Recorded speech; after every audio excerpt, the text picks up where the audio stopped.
الشيطان الرجيم. وقال الذي آمن يا قوم إني أخاف عليكم مثل يوم الأحزاب مثل دأب قوم نوح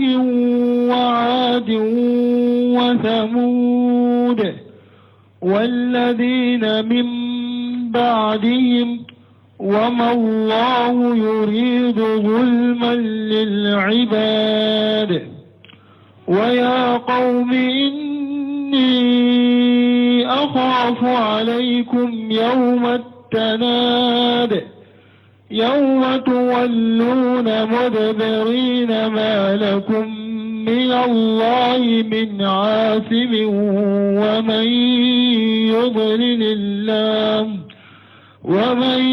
يضلل الله فما له من هاد. ولقد جاءكم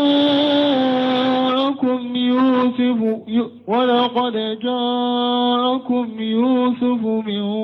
قبل بالبينات فما زلتم في شك مما جاءكم به حتى إذا هلك قلتم لن يبعث الله من بعده رسولا كذلك يضل الله من هو مسرف مرتاب. الذين يجادلون في آيات الله بغير سلطان أتاهم كبر مقتا عند الله وعند الذين آمنوا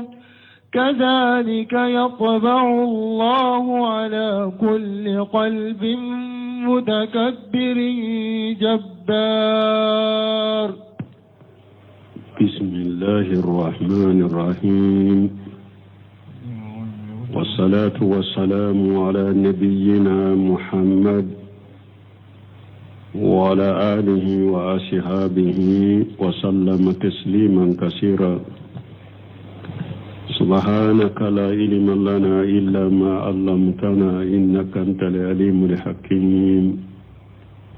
أستغفر الله الذي لا إله إلا هو الحي القيوم وأتوب إليه. اللهم انفعنا بما علمتنا وعلمنا ما ينفعنا وزدنا علما. بيتنا سوء هجرية باكلي أني كمناني أني بيناني أني ولون فلا شهر شعبان من هجرة سانكالو شغنا بسوني أمغاني كلنا ميلادي نصارو جاتي بافلا أني مغا أني وورو سانكالو فلانا بسوني أكونوتوناي أمبي دوربو مسجد رجاوان بوكونو. أعوذ بالله من الشيطان الرجيم. وقال الذي آمن يا قوم إني أخاف عليكم مثل يوم الأحزاب إلى آخر الآيات. على بنك باريا كابو تشينيوماما من فرعون كمغو كمؤمنين نايا كمغو بغبغا كوكو يريب كلوش جيا لا جابا أني لا غير لا جابا كان توسر. وقال الذي آمن مغوكم من لمن يرى فرعون كمغولا يا قومي أكون كمغو إني أخاف عليكم مثل يوم الأحزاب. نبي شراوما jama munun temene awunye min yusoro onyo gona kana usoro de mbe sira ano korokoso be jama munun temene awunye min yusoro nu yu kacido ngalon tigaya mbe sira onyo gona kana usoro وجمع ونانا ودو فوق مثال يفو مثل داب قوم نوح وعاد وثمود والذين من بعدهم من نوح كمغو كاللادا نوح كمغو كاللادا نيغنا بسرو كنا أوسرو أني آدغان كو أني سمدغان كو أني مغمنو نانا أولو كفر وما الله يريد ظلما للعباد ايوا على تي جون جون دي فرعون كجما نوح كجما وكلا دكيرا ميني كاتشيرو غالونتغاني على يو خلاكي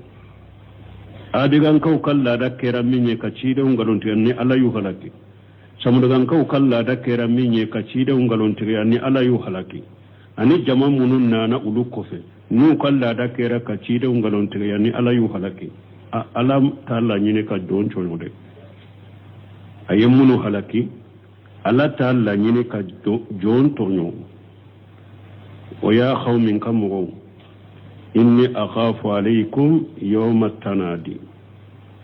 nebe sira awni nyugon wala do la jabade ya do fleka folo min fo nuhu kam mota adigan kan samudugan kan ani munun nana ulu kofe min ye ulu soro jiyan kono waye jiyan la jabay ayu shira jiyan la jabay la garan la jabay munye akon kan mo be shira ani don kono don min ye nyogon wole donye mun kasiri bena tawsiri kelaw ka kuma chama fo nyogon wole do qiyama de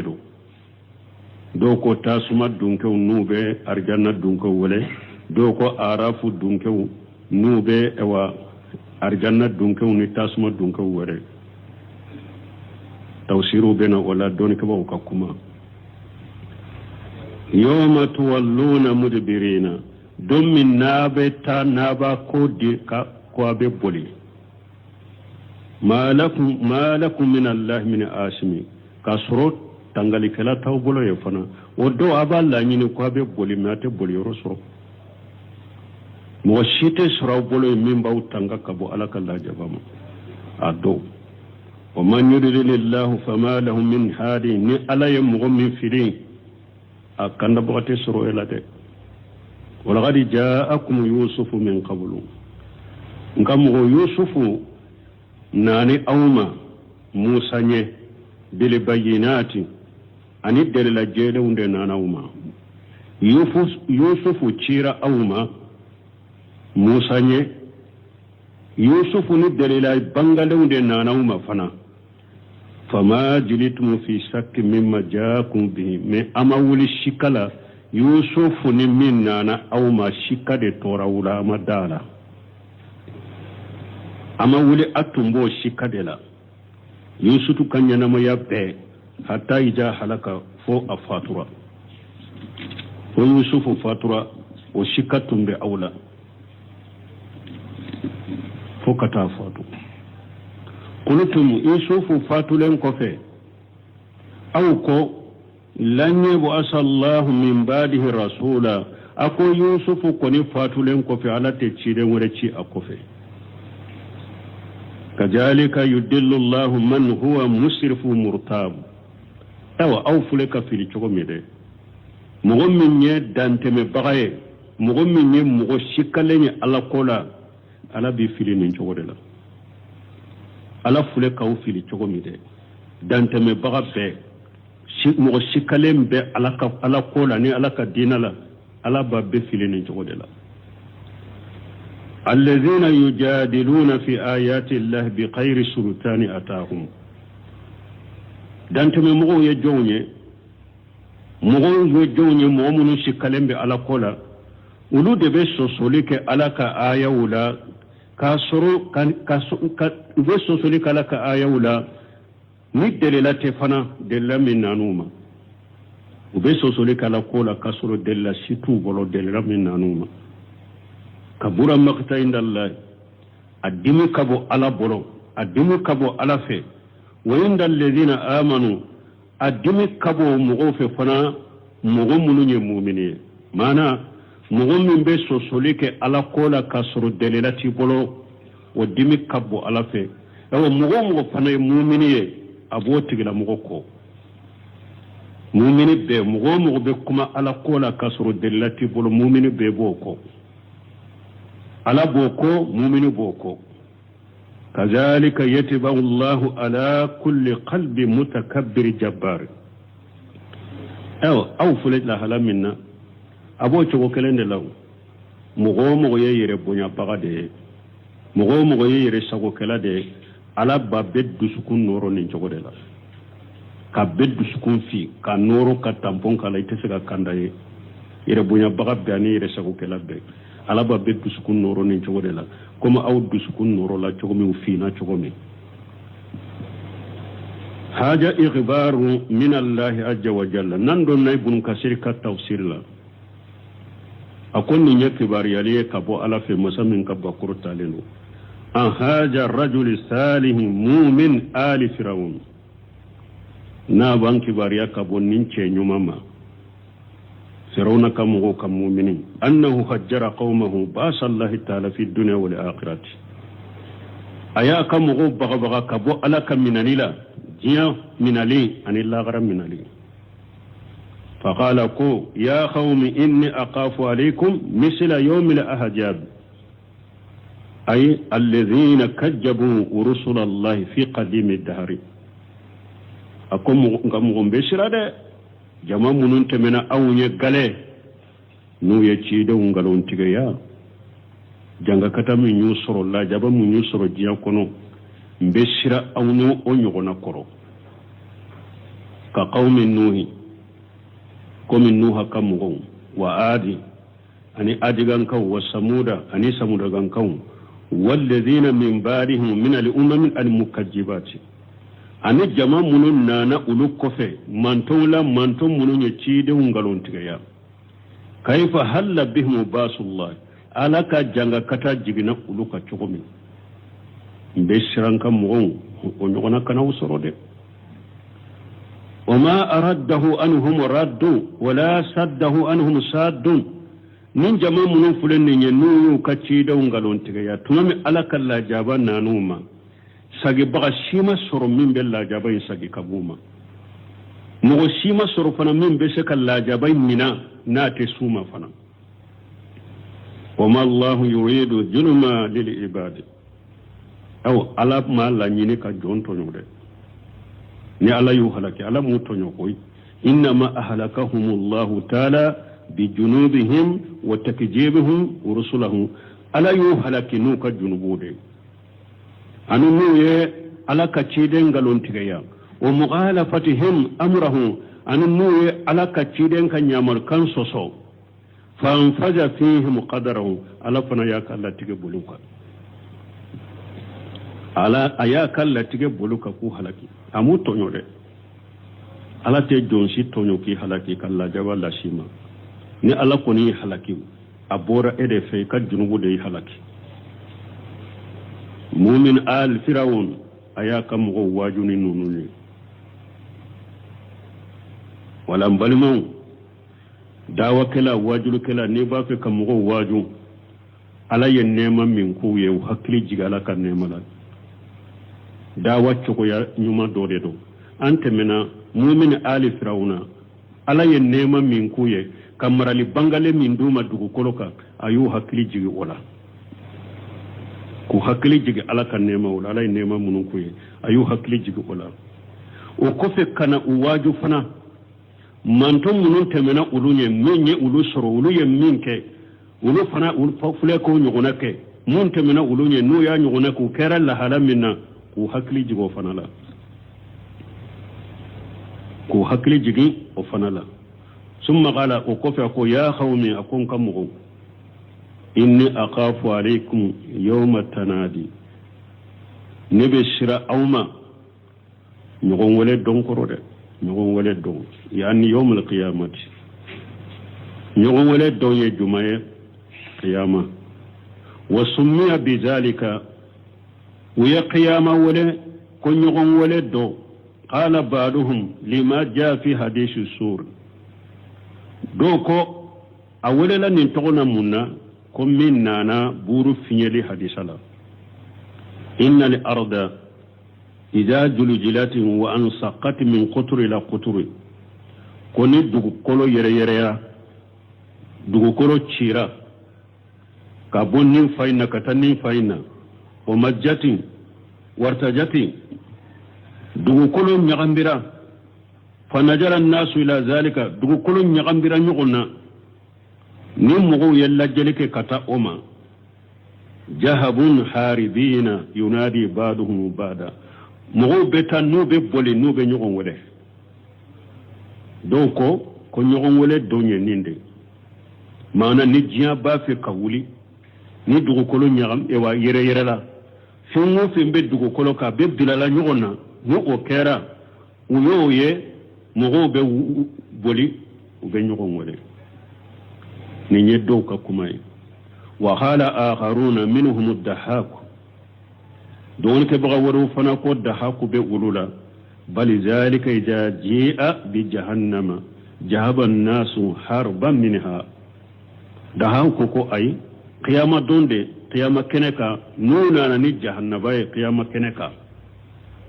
mugo be boli kata mugo be boli jahannaba ni fatalaqahum al-malaikatu فتردهم إلى مقام الحسر ملكاو بو كمبه كوساغي كنا قيامة كنه كروسي كنكا وهو قوله تعالى ودي ألك كمي ولملك على أرجائها ودو ملكاو بسانكبا كيرو بلا بمو موكو إبه بوليده وبيسادي إتتا يرسرو وقوله ودي ألك كمي فنا يا معاشر الجن والإنس يوم القيامة دو أنكم على جيناك بو سانكبا إيوالله رشكا كان قيامة كنكا نابا في كان كيرو تيكي على بافو جنة جماعة هذا مدون جماعة إن ستنتم أن تنفذوا من أقطار السماوات والأرض فانفذوا لا تنفذون إلا بسلطان أو أبافو جنة جماعة hada madon jama bo yoro be min bolo ni shebaye bi na be shaka boni sanka ba kerew doye ube duma kolo kerew doye aye bode ko bena damina la tanfuzuna illa bi sultan ewa mo wote saka bo fana ni dellati bolo bo jogote donc da hakku ko lanyine ninde yoma tanadi ni jahannaba na qiyama keneka mo be boli ko betani sankere udoye ka boyiba uba suru malikiya ube sankaba fambela ubu sage kana qiyama keneka ta yoroto yodo bo yorote yodo bol yorote yodo bede be qiyama keneka wa qala qatadatu fanako yunadi kull qawmi bi amalihim ko yoma tanadi munye ko jama kulu be mugo be ube woleni ka ube wolenu ka barake tawye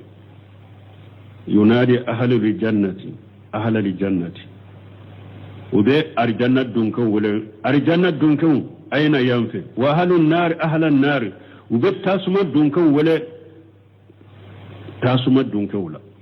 ko tasuma dunka wa qila do ko summiya bijalika limunadati ahlil jannati ahlan nar doko yeddon wele ko yoma tanadi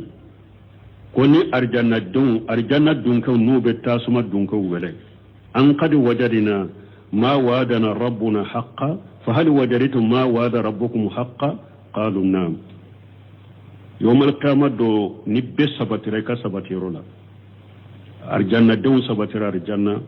jannaba dun sabatira jannaba arjanna dun be jannaba dun wele tasuma dun kan wele ewan uba fo tasuma dun kan an tigi alaye lahidu munta aunye anyan ta soro cinyaye yala au fana jahannaba ko min fora ni lajaba ko min fora wuye aya soro cinyaye wa jahannaba don ba fo ko nyogon wole ninde wa munadatu ahli an-nar ahli al-jannati anini tasuma dunke fana be arjanna don wole arjanna dunke wole ani afidu alaina min al-ma'i wa mimma razaqakumullah قالوا إن الله حرمهما على الكافرين tasuma dunkew fana be arjanna dunkew wole uba fo arjanna dunkew ma ewa minye arjanna jido bila kanamma tasuma kono ya ani alaya au garjage arjanna dumuni munumma ayu do bila kanamma jahannaba kono ya qalu arjanna dawm ba fo jahannaba dawye inna allaha harramahum alal kafirin uba fo ay arjanna dumuni ala ye nunu fula haramu ya tasuma dunkeka ayu haramu ya kafiri kabir arjanna dumuni haramu ya lembe kafiri mabbi ala ye nunu fula haramu ya kafiri mabbi wal munadati ashabil arafi ahla al jannati wa ahla an nar uko qiyama ma yawma tanadi munna ni arafu dunko fana ube arjanna dunko wele ube tasuma dunko wele كما هو مذكور في سورة الأعراف كما هو في سورة الأعراف كما تشغمي واختار البغوي وغيره بغوي تنا ولو يا سبانتيا أنه سمي بذلك لمجموع ذلك وهو قول حسن جيد تمام بغوي كما ننفو أكو قيامة وللا كو يوم التنادي كو أوللا نمبد كما وكما يوم التنادي nimbe yoma tanadi be nimbe deta nimbe be ke qiyama do ni nyogon wole be ke qiyama do yoma tanadi la nyini yo abede bagawi yen info ani bagawi tana ibn kasir kon ni nyekuma nyuma yo kosobe anyo fo anko ibn simnu ko usuli tafsiri la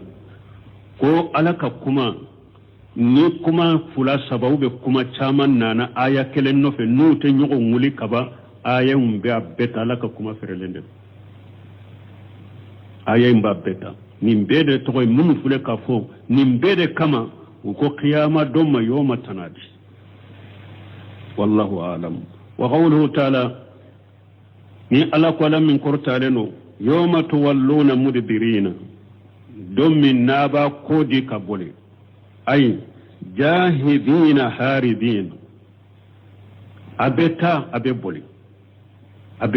abeboli kalla lawajara ila rabbika yawma idhin almustaqarr ala bafo kalla lawajara bi bolirote ila rabbika yawma idhin almustaqarr abebe sabata tigi ala de koroya bi bolirote bebe sabati tigi ala koro bolirote abi ولهذا قال عز وجل نند كوسو على كو مسمين كباكور تالنو ما لكم من الله من عاصم اكو ادو تانغالي كلا تاو بولو يده اي لا مانع يمنعكم من باس الله واجابه يوم القيامه دو مغشيته ني على كو به مغمل لا جابا كافرين تيدو نغالون تيغه بغا ني على كو به لا جابا مغشيته ميمبي على كلا جابا بالي كواتي سيما مغشيته ميمبي سكالاكا ewa minali bali ko alati mina mo shite min be se kala ka minali bali ko alati minai mo shite nabe alaka la jabab bali ko ati shimai o ti boloy wa man yudlilillahu fama lahum min hadi ni alaye mo min fili kande bagatu sorola ay man adallahu allah fala hadiya lahu khayruhu ni alaye mo min fili kandali kala to tigi bolo ni alate وقوله تبارك وتعالى ni ala ko la mi hera ka chakurta len ula gari jaakum yusuf min qablu bil bayyinati yani ahla misra ko yusuf nana aw mani dere la jelen la nyine donye misran kaw yusuf nana aw mani dere la jelen qad basahu allah fihim rasula min qabli musa alayhi salam ala yusuf ci kata misran kawma ka ke cidenye katuma musa nye alaka kisbe musa ka wa huwa yusuf alayhi salam wa yusuf yude yusuf minni alaka kisibaka kana ajiju ahli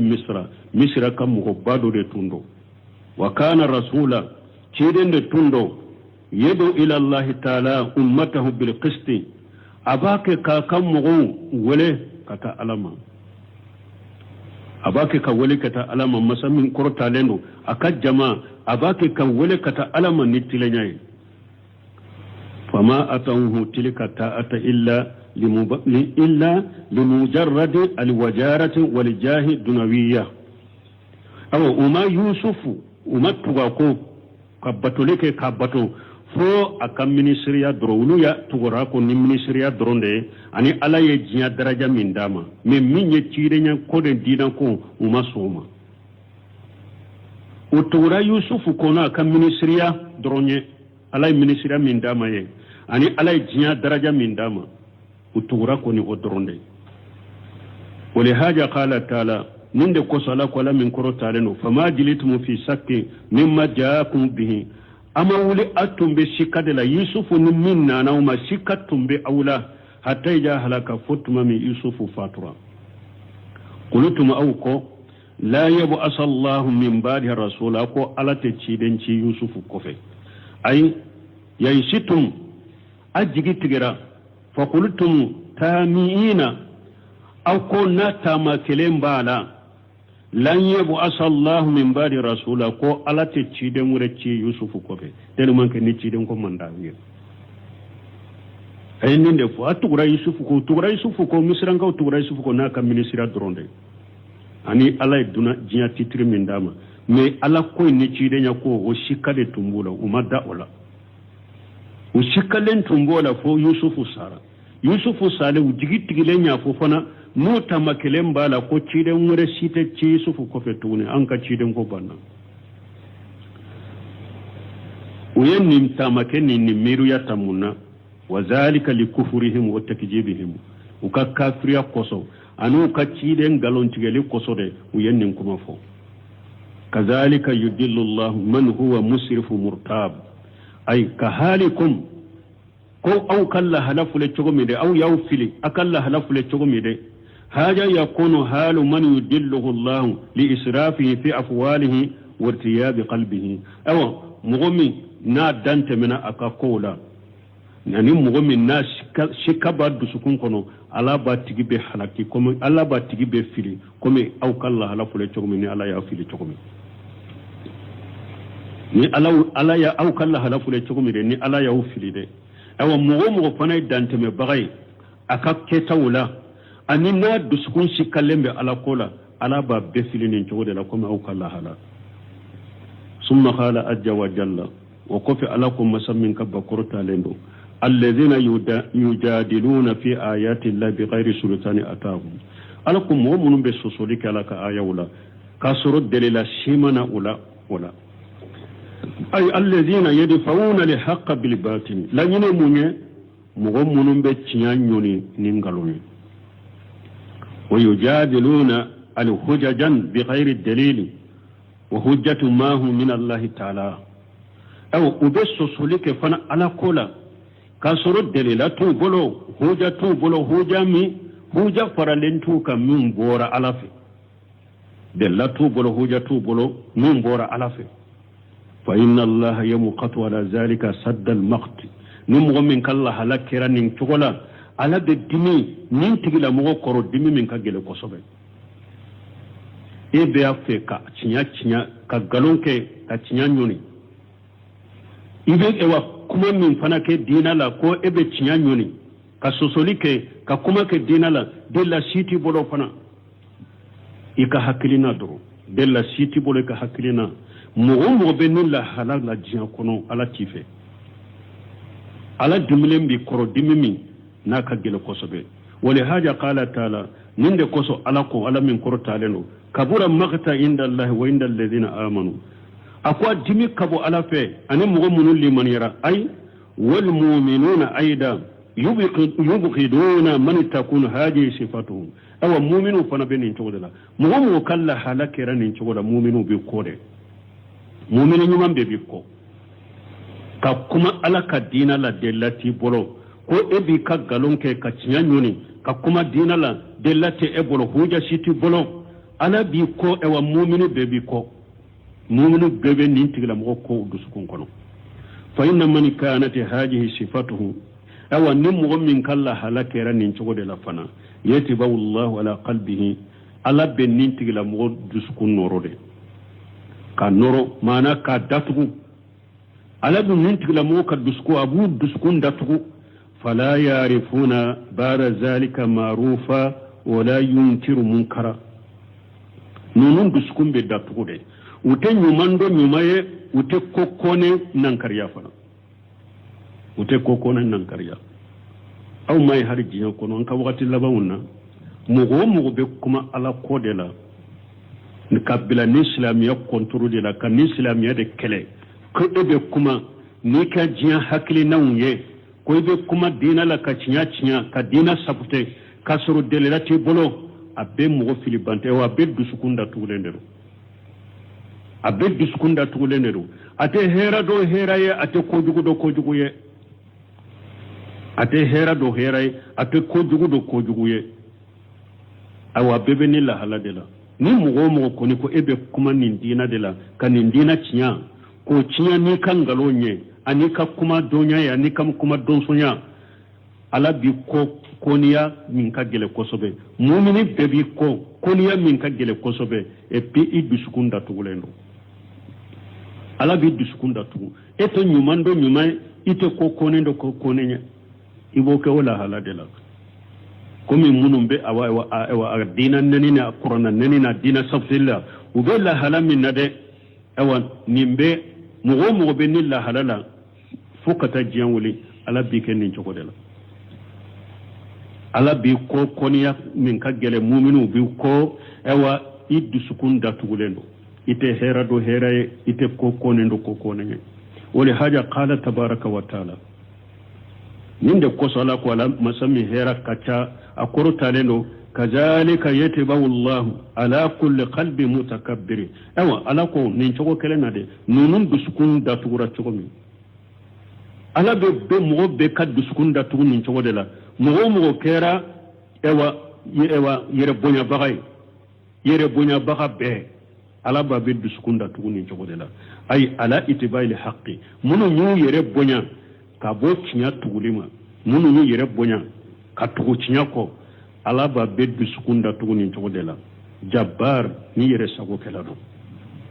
ala kan kisuma kantanga وقال فرعون يا هامان ابن لي صرحا لعلي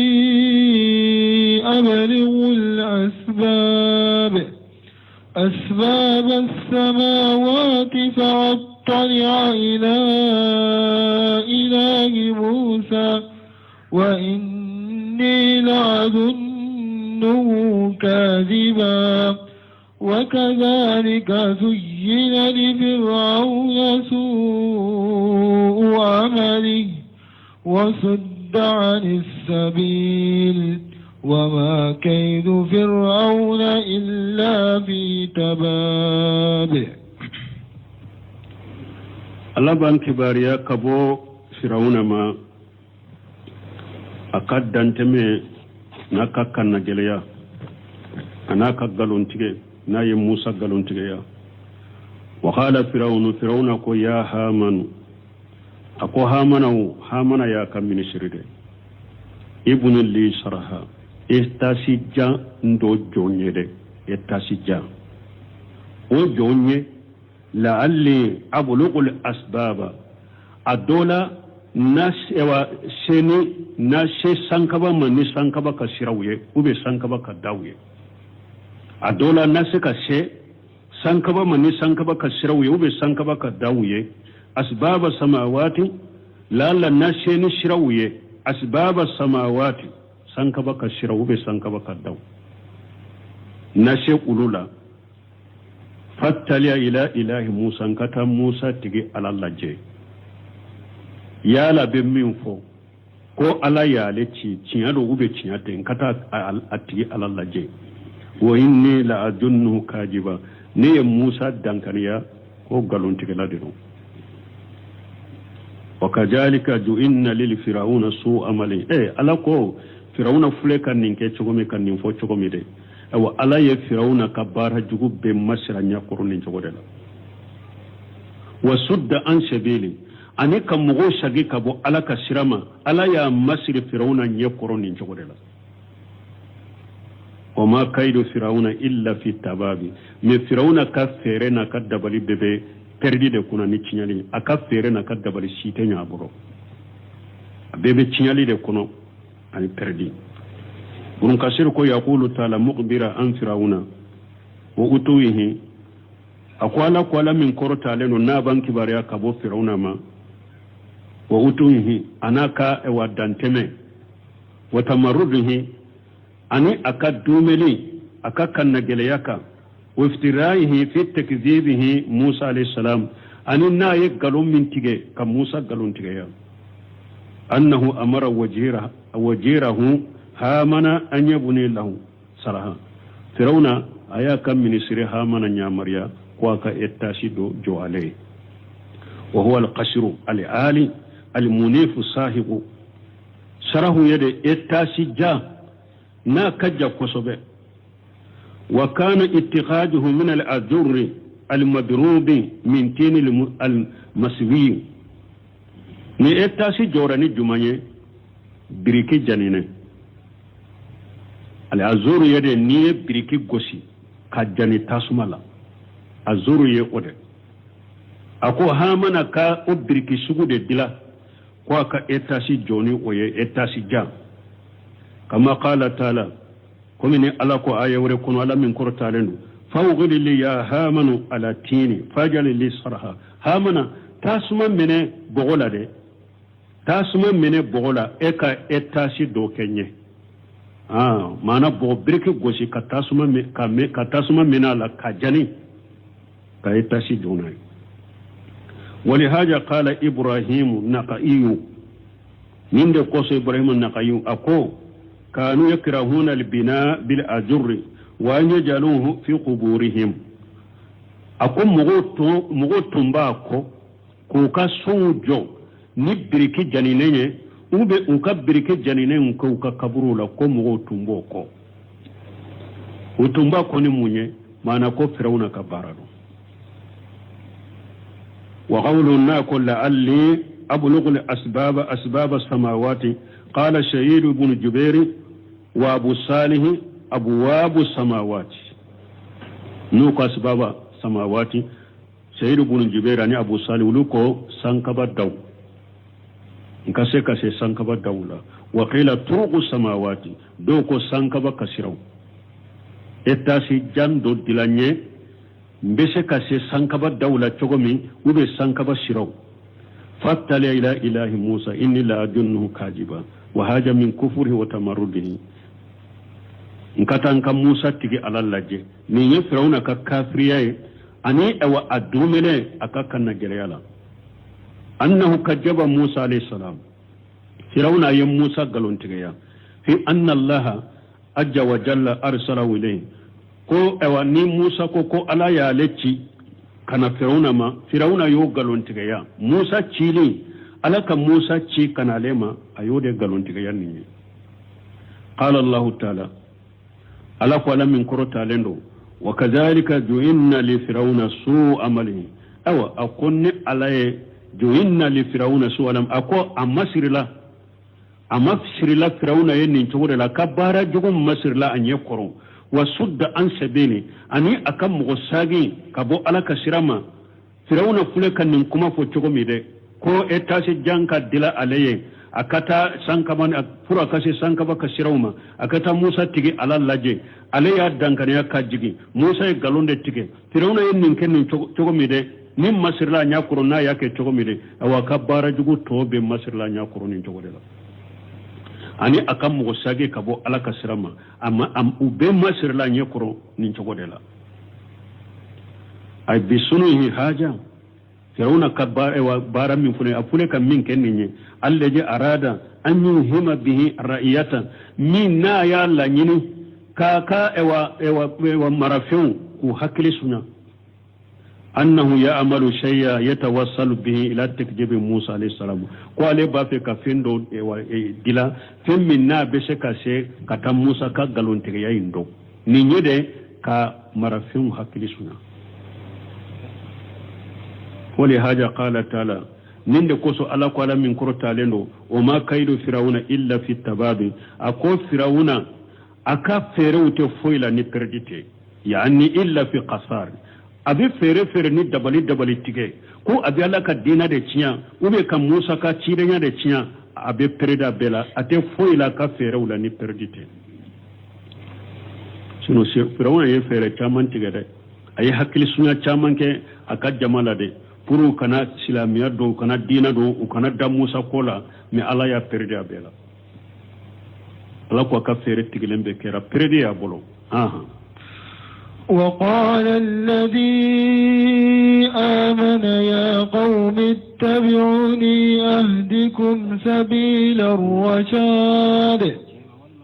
يا قوم إنما هذه الحياة الدنيا متاع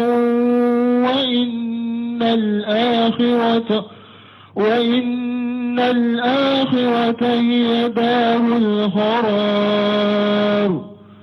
من عمل سيئة فلا يجزى إلا مثلها ومن عمل صالحا من ذكر أو أنثى وهو مؤمن فأولئك يدخلون الجنة يرزقون فيها بغير حساب وصد عن سبيل كفام فرعون كم غسقي كبو سرما ما توسرو دي أنا كم غسقي كبو سرما يري سقلي تدي أنا كم غسقي كبو سرما إما بنكسرين أيو توسري من أكو أي بسني حاجة أفولك كبارا من كنيا يا كمونا فرو كم غسقي كبو على كسرما الذي أراد أن يوهم به رأية أنه يأمل سيئة يتوصل به لا تكذب موسى عليه السلام ما نفرون فلك من كنيا لا ينموني كم غسقي كبو على كسرما ko hakili sunya ko abe fendo ke na beta Musa ka galonte ya donaye la nyine munye ka kam go sagi ka wala ka sirama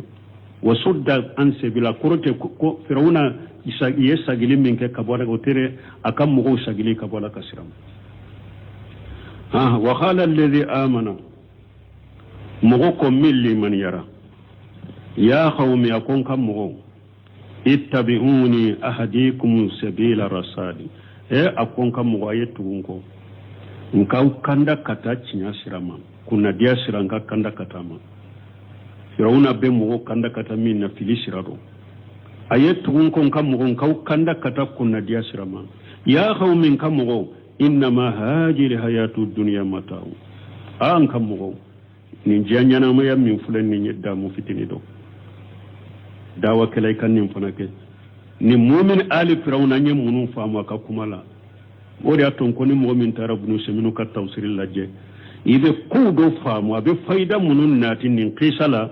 ibe e wasirawu ni ko do famu dawa chogola anya famu ni be mo wele kata alama u hakili jigi ala yen nema min kuye o be mo wele kata alama fulana u bagabaga iku bagabaga bon sabana munye ya nanya famu ewa uba jiyama